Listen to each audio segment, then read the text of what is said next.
Pues vamos a invitar a Enrique Gómez que suba con nosotros. Enrique es doctor ingeniero de telecomunicaciones por la Universidad Politécnica de Madrid. Su vocación científica ha estado siempre enfocada a la ingeniería biomédica, entendida como la aplicación de los principios y los métodos de la ingeniería a la medicina. En la actualidad es catedrático en Ingeniería Biomédica en la Universidad Politécnica de Madrid y miembro fundador del Centro de Tecnología Biomédica de la misma universidad. Además, desde 2020 preside la Sociedad Española de Ingeniería Biomédica, con la que tengo el placer de compartir y soy vocal en la Junta Directiva. Él nos va a hablar de la transformación digital de la sanidad, retos y soluciones a futuro. Antes de darte la palabra, Enrique, solo recordar que la exposición va a ser más o menos de unos 30 minutos, dejaremos 10 minutos para preguntas. Aquí en el Salón de Actos os animamos a hacer la pregunta a través de los micrófonos y desde aquellos que nos están viendo por Zoom nos pueden dejar sus comentarios o preguntas por el chat, que estaremos pendientes de transmitirle al ponente. Nada más. Gracias. Se me oye bien, ¿verdad? No veo aquí la presentación, no sé si puedo cargar, ¿no? ¿Dónde estaban? Sí, ya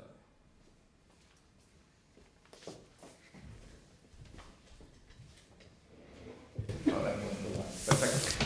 Muy bien, muchísimas gracias al doctor Solano, al doctor Troya. Es para mí un verdadero placer estar con ustedes en esta casa, que la verdad es que la considero también bastante mía, porque en el fondo llevamos ya mucho tiempo colaborando desde todos los planos, a nivel primero personal, a nivel profesional, desde la Universidad Politécnica de Madrid, también con la Sociedad Española de Ingeniería Biomédica, como decía también Ruth, ¿no? Y bueno, se me invita a participar. La verdad es que el título después no es exactamente, digamos, tan relacionado con algunos de los contenidos en función de las reflexiones. En el fondo es compartir con ustedes algunas ideas. Vamos a ver si puedo pasar y ver un poco cómo plantear este tema. No, lo primero, bueno, pues la idea, yo voy a centrar en una serie de ideas. Estamos en el proceso de cambios y por lo tanto, pues desde el punto de vista de cómo se pueden hacer, que no son los habilitadores, pues hablar un poco de los retos en la sanidad que ustedes conocen perfectamente, los protagonistas del cambio, el papel de la ingeniería biomédica y las tecnologías disruptivas, que está una de ellas, la principal, la inteligencia artificial. Para ello me centraré después muy rápidamente también en varios escenarios. Un escenario centrado más en el mundo del paciente crónico y en concreto en diabetes, un campo donde bueno, he trabajado unos cuantos años y también nuestro grupo de investigación. El campo de la cirugía, ya han centrado más hacia el profesional y finalmente algo un poquito más extraño, algo más esotérico yo creo, pero que no lo es tanto si pensamos. Me imagino que ustedes saben de lo que hablo del transhumanismo. Cuando hablamos de los retos actuales en sanidad, yo creo que los conocen perfectamente. Simplemente relatarlos para ver cómo impactan en cada uno de los aspectos que después voy a hablar. Por un lado hablamos del envejecimiento, ya no hablamos de personas mayores, de 60, de 65, de 70, sino de más de 80, relacionado con la cronicidad, con la comorbilidad. En el fondo tenemos cada vez más pacientes crónicos. Hacer sostenible los sistemas sanitarios es cada vez más complicado porque tenemos unos modelos que siguen sin adaptarse y llevamos mucho tiempo, cuando digo mucho son décadas, hablando de que hay que cambiar hacia el paciente, en la atención sanitaria centrada en el paciente, en hacerlo continuado, bueno, pero lo cierto es que siguen todavía siendo, pues, en muchos casos como en el pasado, ¿no? La tecnología está totalmente presente en el mundo de la sanidad, los profesionales, y lo cierto también es que, bueno, la situación es la que es decir, o sea, se encuentran ustedes con muchas horas delante de un ordenador, metiendo un montón de datos, muchas veces sin saber bien para qué y cómo se va a utilizar, con un montón de tecnología en los hospitales, y ver el uso, la utilización, optimizarlo no es algo sencillo. Hay que preocuparse, lógicamente, por eso que hemos dicho, la atención al paciente, y además en una relación que ha cambiado de forma muy importante en los últimos años. Y es que en el fondo los pacientes van a las consultas, van al hospital habiendo ya visto todo lo posible por internet, con lo cual más del 70% de los pacientes ya saben diagnósticos, tratamientos, están súper informados, lo cual no quiere decir que estén formados. Y eso es algo bueno o malo. Se intenta para atender, potenciar al paciente, dar, como he dicho, esa continuidad asistencial, entrar en la medicina 5P, participativa, personalizada y todas las P's que quieran, y por supuesto el cuidado basado en valor. Es decir, que se pueda cuantificar cuál es el efecto real de un acto médico, de un acto sanitario, y se valore desde el punto de vista económico y del impacto real desde el punto de vista también del paciente. Bueno, en todo esto es donde entra lo que llamamos salud digital. Y salud no es un buen término, es una traducción quizá del digital health, que en realidad estamos hablando de una sanidad digital, donde las tecnologías entran en el sistema sanitario, no que propiamente la salud de nuestra vaya a ser digital. Y por eso, porque estamos hablando de esa transformación, en el fondo, pues hablamos de una transformación del sistema sanitario. Es decir, el problema no es digitalizar la información, porque para hacer lo mismo no tendría mucho sentido, sino de cambiar cosas, cambiar procedimientos, ofrecer nuevos servicios, nuevos procesos asistenciales. Y, lógicamente, hay unos protagonistas. Y los protagonistas, primero, es que es un ecosistema muy complejo, donde hay muchísimos agentes implicados, que en esta torre de Babel, donde tienen todos que intercambiar información, conocerse, hablar, pues bueno, no hay duda que los protagonistas, pues tendremos a los profesionales sanitarios, a los pacientes, pero cada vez más aparece pues un protagonista que considero importante y que es el que voy a hablar también, que son los ingenieros biomédicos, que tienen precisamente ese objetivo de intentar ver cómo esa torre de Babel deja de serlo, ¿no? La ingeniería biomédica, como antes estábamos hablando, es la disciplina científica que aplica los principios de la ingeniería en medicina, también biología, para al final conseguir pues, bueno, mejorar el cuidado de la salud en su diagnóstico, monitorización, terapia y prevención. Y la idea es bien sencilla, los ingenieros biomédicos trabajan codo a codo de forma interdisciplinar en todo momento con los profesionales sanitarios, desde la identificación de la necesidad, del problema, hacerlo conjuntamente, diseñar cuál va a ser la solución, es fundamental, si no, no serán ingenieros biomédicos, serán ingenieros. Y por otro lado también de pasar a una fase de desarrollo donde lógicamente tendrán una responsabilidad principal y volver de nuevo a todo lo que implica lo que es propiamente validarlo, evaluarlo y ponerlo en rutina clínica, que ese es el objetivo, es una ingeniería aplicada. Su objetivo es poner algo en funcionamiento, si no, pues nos quedamos un poquito frustrados siempre que lo hacemos. Existen muchas áreas, desde la bioinstrumentación, ingeniería de tejidos, modelado, no las voy a relatar todas las que están, y por supuesto la inteligencia artificial también está presente desde el momento que son herramientas que permiten analizar de una forma cada vez más sofisticada los datos presentes en todas las áreas, imaginen las telemedicina o las imágenes médicas como se ha comentado. Y eso es precisamente lo que hacemos, solamente voy a utilizar una única transparencia desde el honor que tengo de presidir la Sociedad Española de Ingeniería Biomédica, es decir, promover la formación, promover la investigación, promover la innovación en colaboración con todas las instituciones a nivel nacional, también internacional y también de forma muy importante con las sociedades clínicas. Con todas las sociedades médicas ya tenemos convenios con 16 de ellas y precisamente ese es uno de los objetivos que se pretende, ¿no? Que exista pues, esa comunicación continua entre todas las sociedades que trabajamos con el mismo objetivo. Si pasamos a la segunda parte de tecnologías disruptivas, pues bueno, yo creo que algunas de ellas las conocen muy bien. Estamos hablando de que queremos cada vez unas mejores comunicaciones, más flexibles, con altas prestaciones. Por otro lado, también una mayor conectividad en cualquier entorno seguro, lo que permite que cualquier dispositivo se pueda conectar y con plataformas que sean capaces de ayudar a la decisión y a la automatización. En primer caso, estamos hablando de algo que utilizamos todos los días. Aquellos que tenemos la posibilidad de tener acceso, cobertura en esas tecnologías como es 5G y también en los países que lo tienen, que no está en todos los sitios. Pero no hay ninguna duda que para nosotros es una tecnología totalmente habilitadora. La utilizamos de forma absolutamente regular, ¿vale? Por otro lado estaría el Internet de las Cosas en medicina, donde estamos hablando de los dispositivos. Las plataformas tienen que ver pues, con el objetivo principal de la jornada, la inteligencia artificial, el Big Data, y algo muy importante es que está todo absolutamente interrelacionado. Es decir, en el fondo el 5G se soporta la inteligencia artificial utiliza el 5G y la posibilidad de conectividad pues también está muy relacionada, ¿no?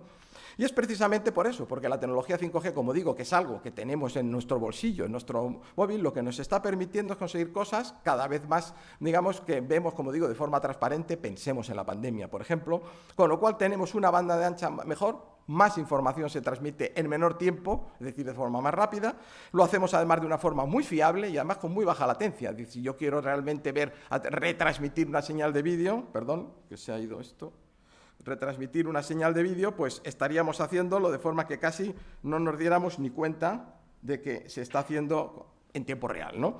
Y, por supuesto, la conectividad masiva, es decir, podemos conectar cada vez más dispositivos de una forma más más sencilla, más óptima, ¿no?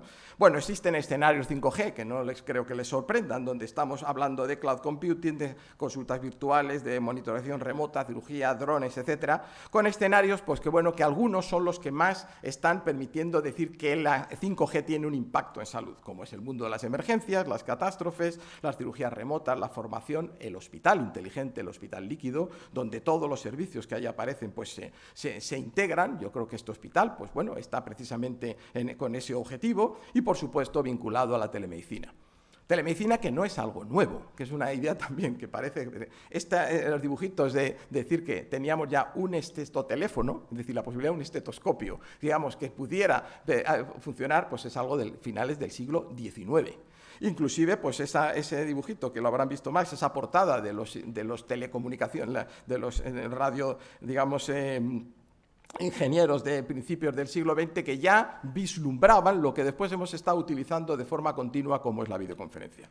Lo cierto es que el 5G lo que hace es que soporta de forma muy importante todo esto, lo hace transparente y nos da un paso muy avanzado a conseguir que de verdad la telemedicina sea un acto médico, como debe de ser. No estoy hablando de WhatsApps, no estoy hablando de correos electrónicos, sino estoy hablando de realmente hacer una consulta en calidad y con todos los datos presentes, tanto para el paciente como para el profesional. La segunda tecnología disruptiva es la que también conocen y, lógicamente, tiene que ver mucho.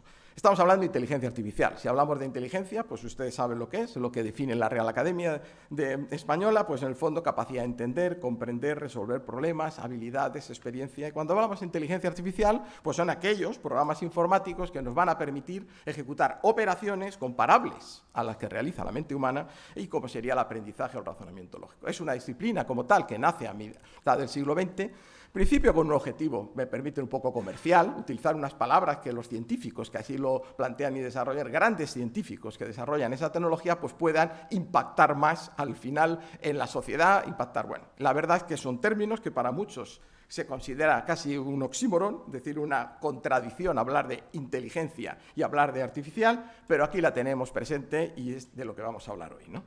De hecho, existen diversos tipos de inteligencia artificial. Me imagino que mis compañeros después, que saben mucho más que yo de esto, entrarán en algunos de ellos. El aprendizaje máquina, el aprendizaje profundo, donde utilizan redes neuronales intentando imitar el funcionamiento de las redes cerebrales. No tiene nada que ver una red neuronal artificial con una red cerebral, pero bueno, con esa misma idea. E inclusive como la posibilidad de utilizar todas grandes cantidades de datos para hacer modelos predictivos. De hecho, eso es algo que está utilizándose ya de forma regular y, bueno, nos preocupamos mucho de la inteligencia artificial y a lo mejor no nos preocupamos tanto de su uso en aplicaciones como la que ven, por ejemplo, el Apple Vision, que probablemente sí que va a cambiar la vida de muchas personas, esencialmente de los niños y de los adolescentes, porque utilizan toda esa inteligencia en esos mundos virtuales. Cuando hablamos de la evolución de la inteligencia artificial, partimos de lo que hoy esencialmente tenemos, de lo que hoy vamos a utilizar, lo que yo me centraré en algunos ejemplos, que es la inteligencia artificial que se denomina débil, estrecha, que es la que utiliza esos datos para realizar una tarea específica. Está, digamos, especializada, entrenada para hacer resolver un problema concreto y hacer una predicción. Pero esto está cambiando, está evolucionando y entonces esa es la situación en la cual empezamos a hablar ya del ChatGPT y otras cosas donde ya buscamos que la inteligencia sea más general, es decir, que sea capaz de intentar adquirir capacidades cognitivas a nivel humano o inclusive pensar en lo que se denomina la superinteligencia artificial, en el cual ya es una inteligencia sintética que nada más y nada menos que pretende, pues bueno, superar unas barreras biológicas del ser humano e inclusive intentando pues mejorar, y lo pongo entre comillas, si es mejorar nuestras vidas y nuestro mundo. Bueno, pues me centro en 3 ejemplos. Uno de ellos sería pues, la búsqueda de una solución tecnológica para la diabetes. En el fondo, pues se lleva más de 3 décadas intentando decir de qué forma, ante una enfermedad que sabemos crónica e incurable, pues podemos buscar formas de sustituir las funciones de medida y control que se deterioran, están deterioradas en el páncreas, tanto diabetes tipo 1, tipo 2, diabetes gestacional, de forma muy diferente, ayudar a conseguir el control metabólico y mejorar la calidad de vida.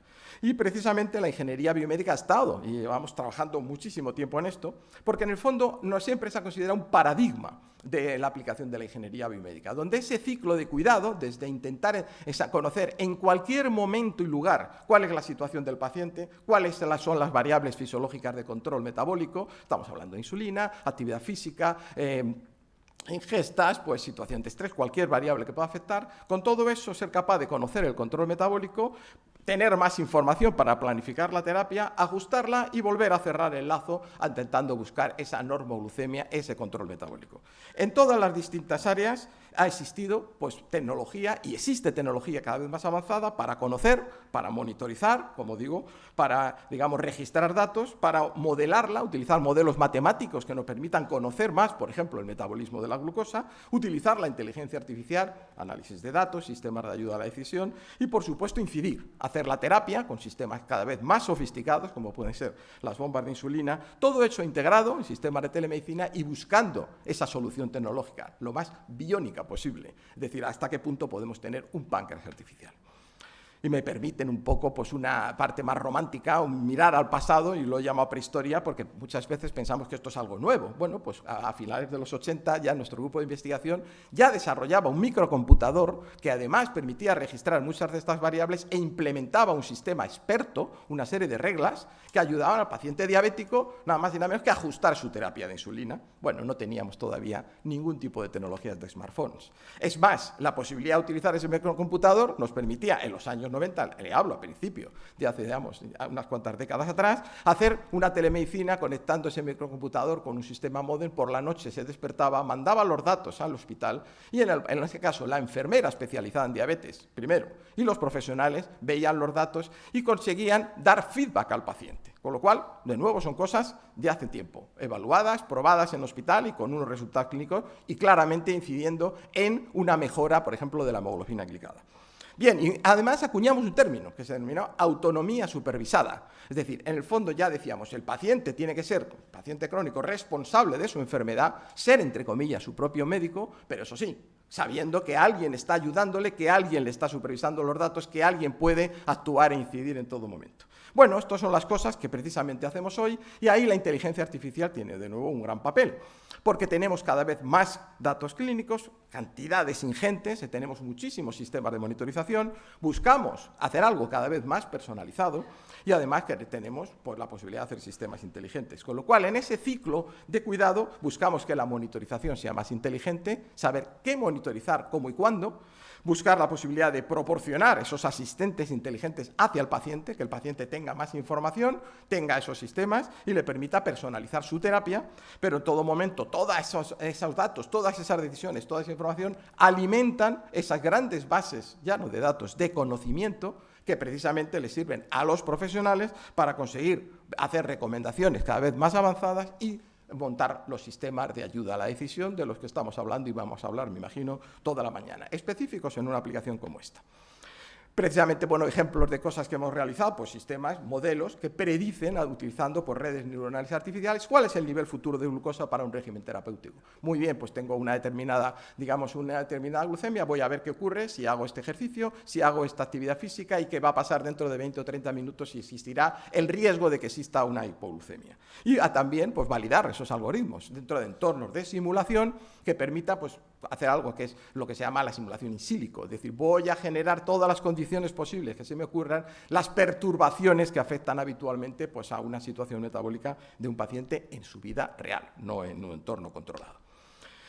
Este es otro ejemplo, digamos, es un sistema, pues bueno, que la verdad es que es muy interesante porque en el fondo la posibilidad de analizar de forma inteligente, automática, datos de monitorización en un problema como es la diabetes gestacional. En el fondo, bueno, pues una situación que aparece en la mujer embarazada, que conocen ustedes perfectamente, pero que no da mucha opción, tenemos muy poco tiempo, la persona no puede ser la mayor experta en diabetes, hay que atender de forma continua y además pues hay que intentar buscar, pues bueno, cambios continuos, por ejemplo, cuándo hay que hacer, digamos, una insulinización, qué cambios hay que realizar en la dieta, y un sistema como este, integrado en telemedicina, que está funcionando en el Hospital de Sabadell, hace tiempo que lo tenemos, pues fue fundamental en el COVID. Durante la pandemia, esas futuras mamás pues no tenían que ir al hospital porque precisamente gracias a un sistema como este podían mantener pues, un mejor cuidado de su diabetes gestacional, con el apoyo, evidentemente, de los profesionales.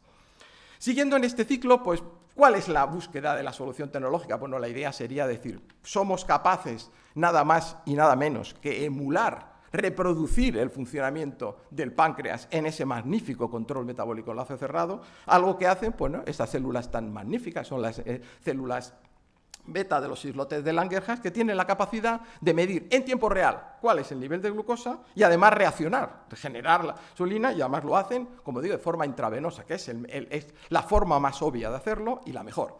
Y además son inteligentes, se adelantan inclusive a la absorción de la ingesta. Y el reto es, tecnológicamente, ¿podemos hacer algo que sea capaz de intentarlo? Bueno, pues eso es lo que llamamos páncreas artificial, sistemas en lazo cerrado, sistemas de administración automatizada de insulina, porque tenemos tecnología que nos permite monitorizar de una forma bastante continua, casi en tiempo real, cuáles son los niveles de glucosa. Ojo, que lo hacemos de forma intersticial, subcutánea.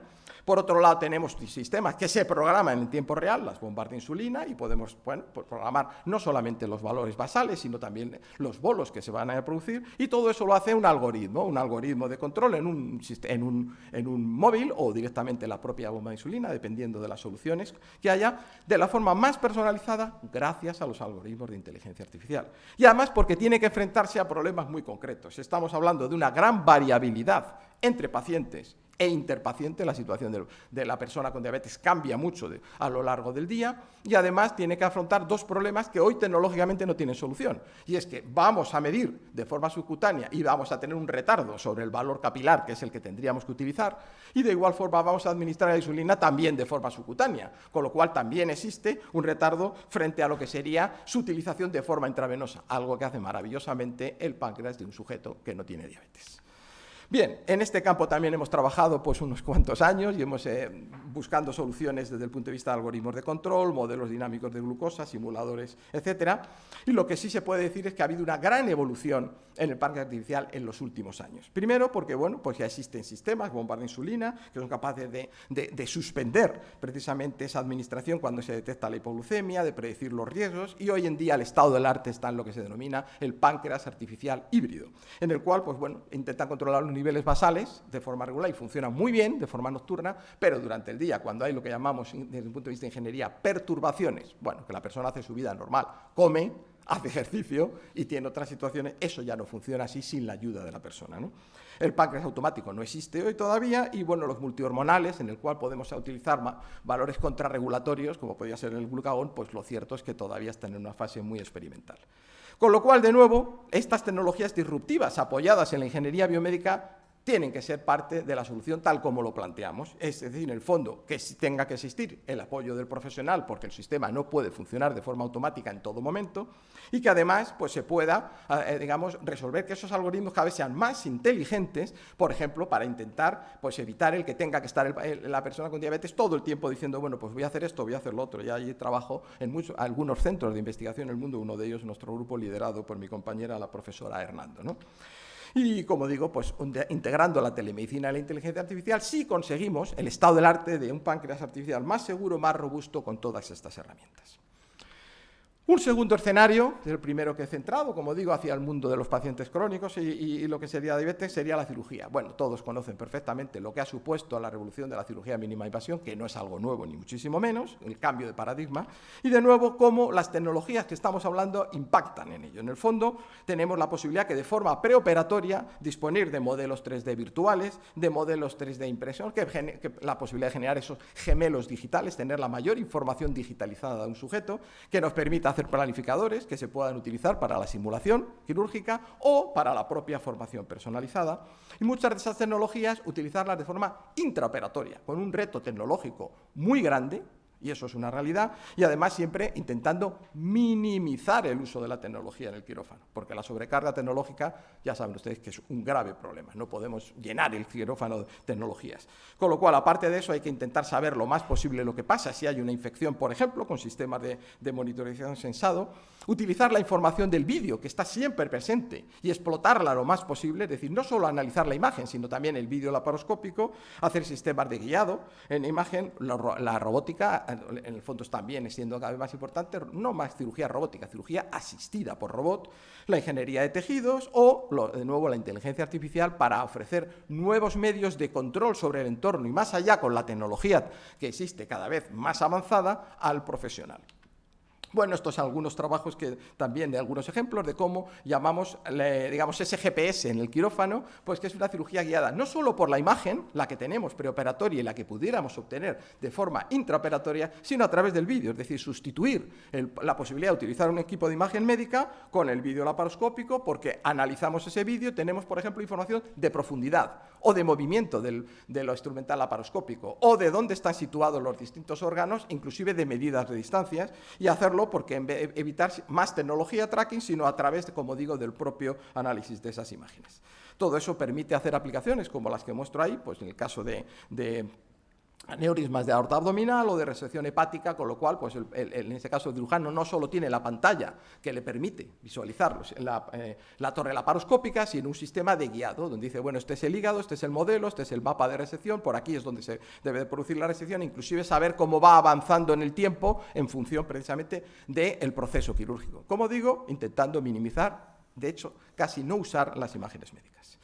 Bueno, les traigo también un ejemplo importante porque decir, bueno, y algunas cosas de estas están relacionadas. Bueno, pues hace ya tiempo y colaboramos con un compañero que no sé si está hoy por aquí, el doctor Martínez Alcalá, Álvaro Martínez Alcalá, que bueno, nos plantea un problema y decir, bueno, y podemos ser capaces de mejorar, conocer la calidad de una colonoscopia, de valorar el grado de limpieza de la mucosa. Pues de nuevo, aquí la inteligencia artificial nos ayuda porque precisamente conociendo cuáles son una escala en concreto de cómo valorar esa calidad, la escala de Boston, pues utilizar redes neuronales avanzadas, utilizando un proceso que se llama aprendizaje por transferencia, valoramos unas cuantas, bases de datos existentes que nos permiten entrenar los algoritmos y al final por llegar a unos scores, a unos índices, de calidad, pues prácticamente cercanos a la capacidad de que efectivamente analizando solamente y de forma automática las imágenes podré evaluar y hacer un índice de cuál es esa situación de la calidad para llevar a cabo después el impacto en realizar o no esa colonoscopia, o si se hace, que suele ser,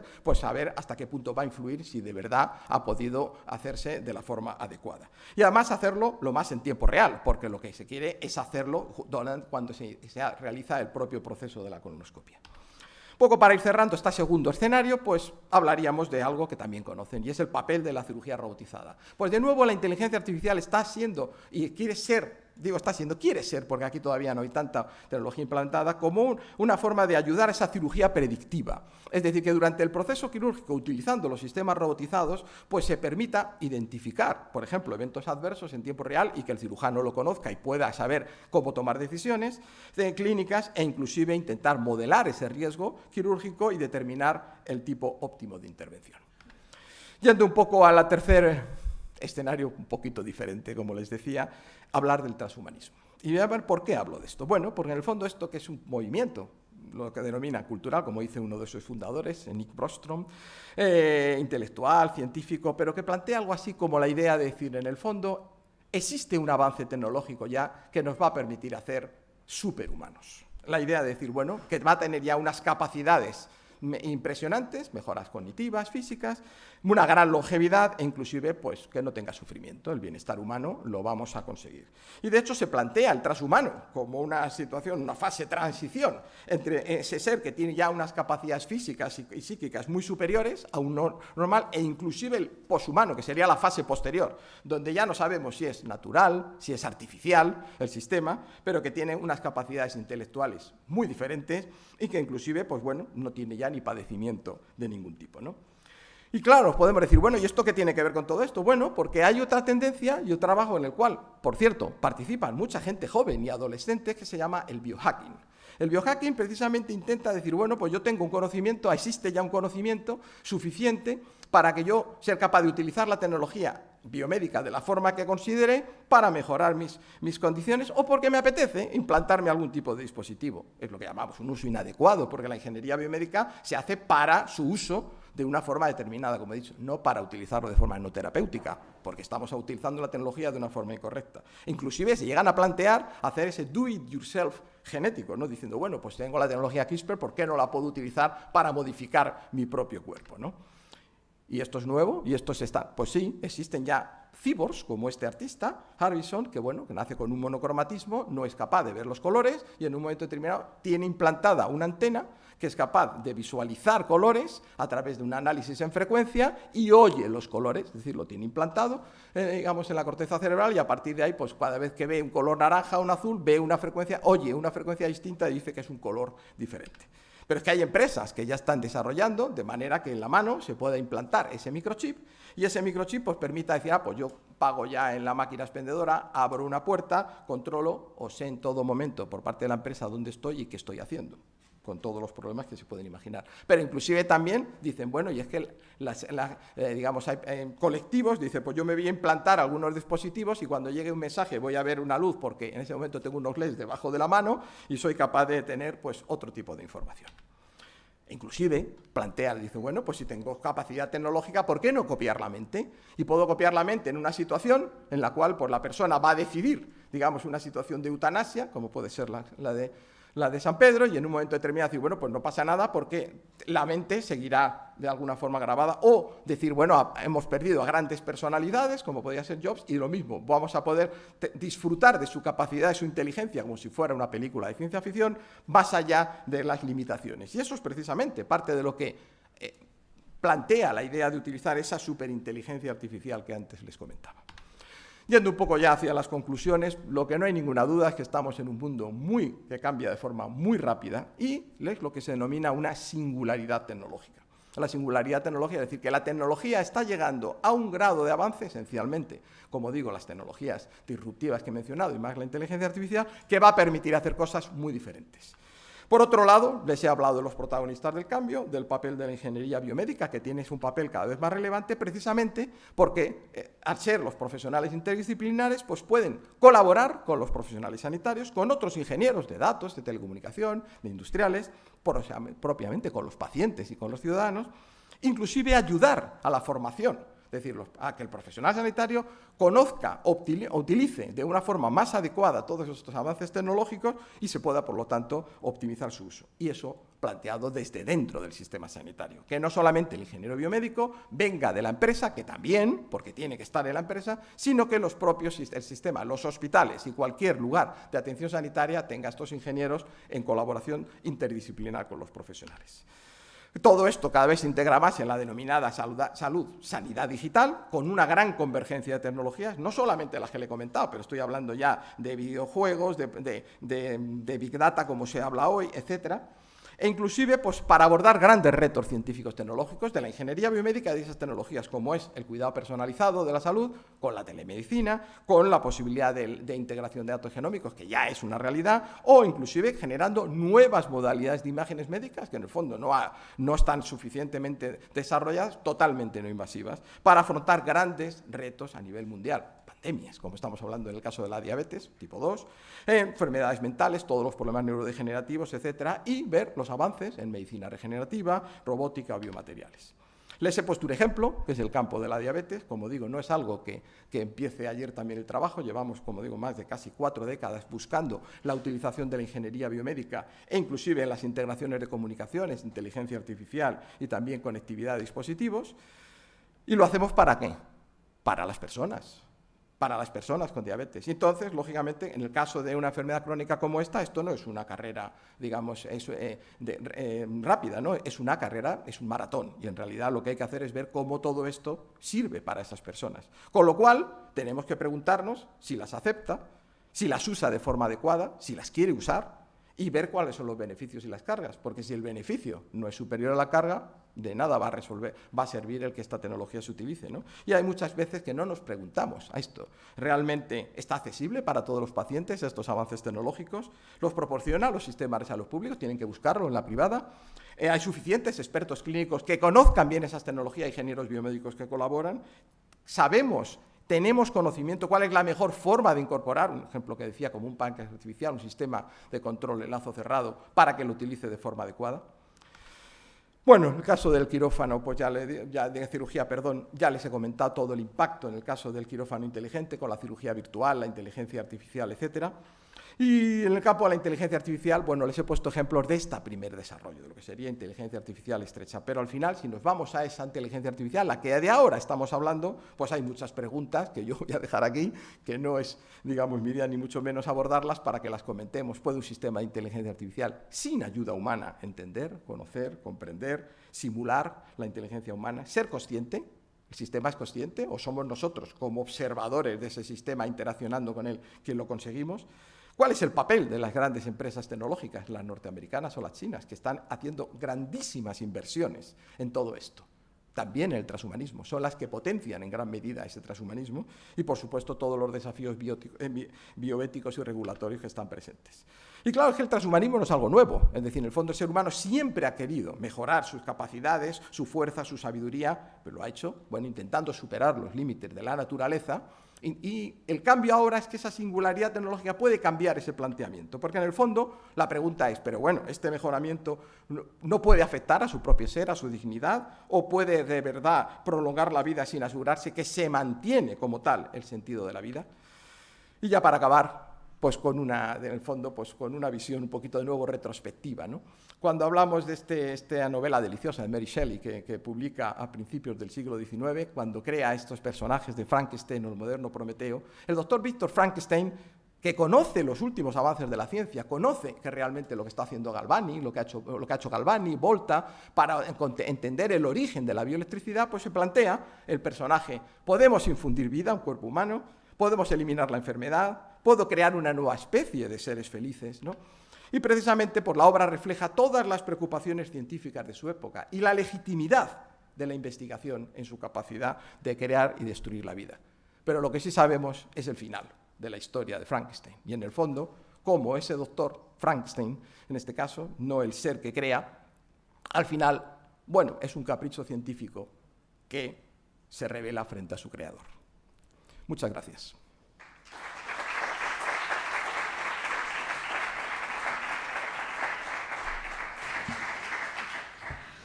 Muchas gracias, Enrique, por la presentación, que ha sido muy completa, y esta última parte ya inquietante, digamos.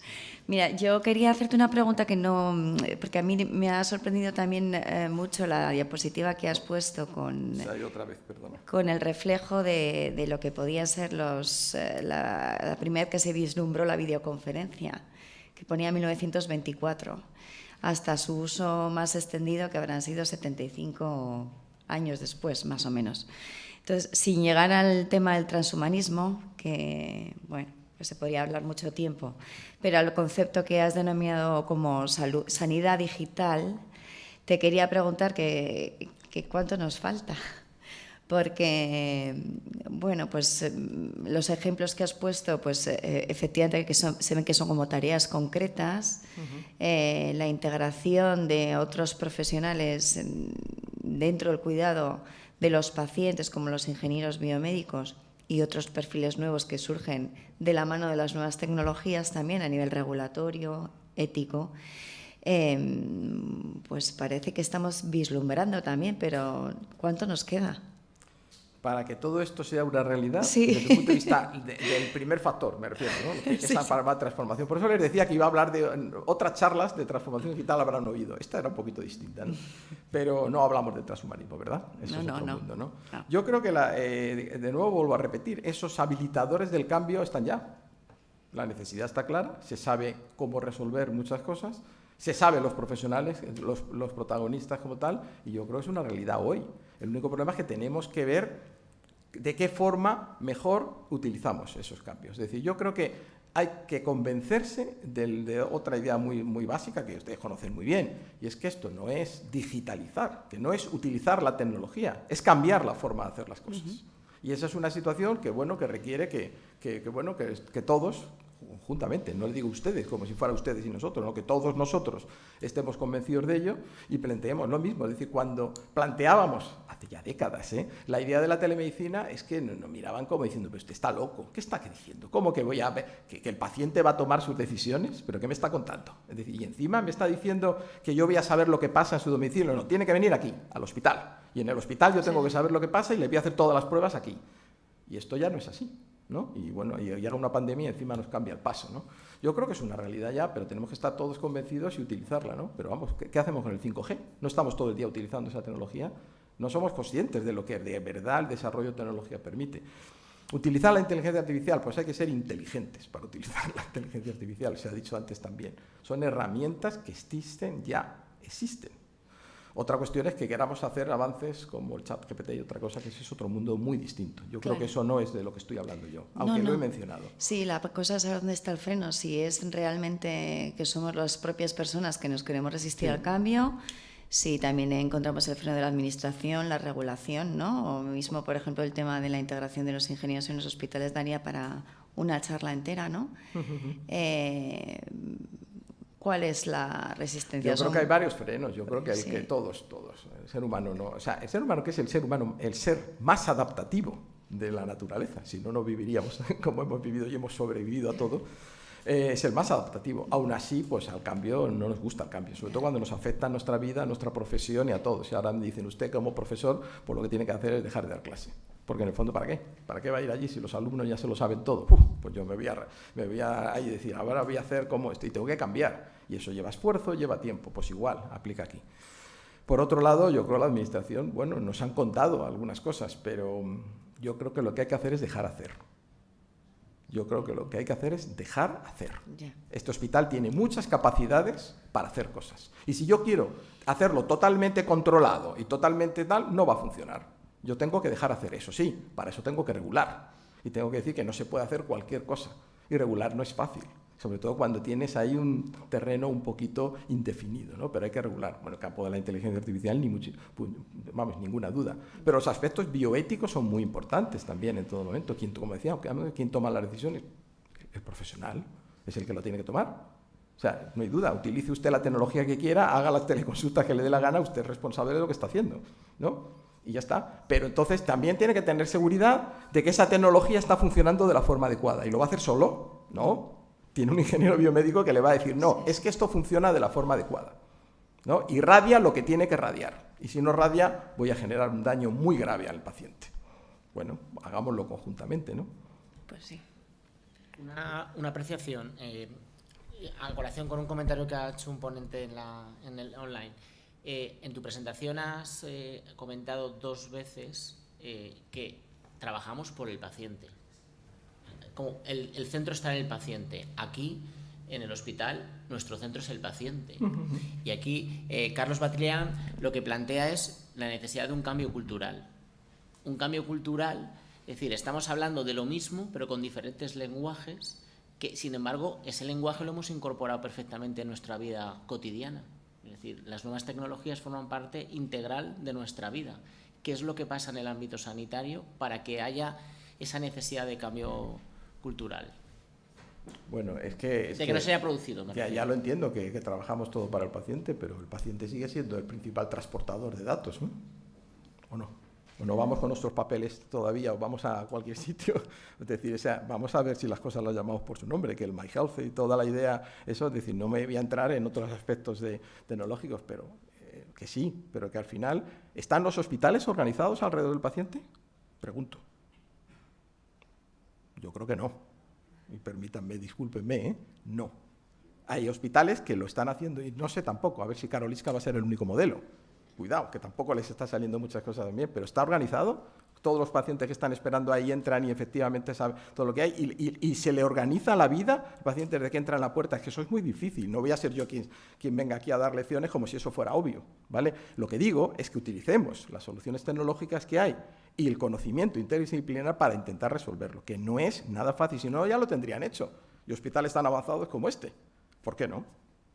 Y vamos muy mal de tiempo, entonces vamos a una última pregunta. María Nuria Gorrit pregunta, ¿no cree que sería fundamental establecer un marco normativo nacional en esta materia con el fin de establecer el alcance y utilización de dicha tecnología en el ámbito sanitario de forma global? No entiendo, ¿un marco regulatorio en qué? Un marco normativo nacional, o sea, no regional, sino nacional, que establezca un poco el alcance de utilización de esta tecnología en el ámbito sanitario, que no sea regional la instauración de estos modelos? Totalmente de acuerdo. Sí, el problema, o sea, yo he dicho una cosa y es que hay que dejar hacer. pero no somos reinos de taifas. O sea, una cosa es que que yo no tenga que estar diciendo, no, hasta que yo no lo, digamos, no vea que esa tecnología yo la absorbo, no vea hasta que yo la integre, no podemos hacer nada, porque entonces nunca avanzamos. Pero otra cuestión es que alguien se preocupe desde un punto de vista, como decíamos, normativo o regulatorio, que no de control, que es otra cosa diferente, y a mí me parecería que sí, que debería hacerse a nivel nacional y no a nivel autonómico. Pero eso es una opinión. Pues muchas gracias, Enrique. Muy bien, gracias.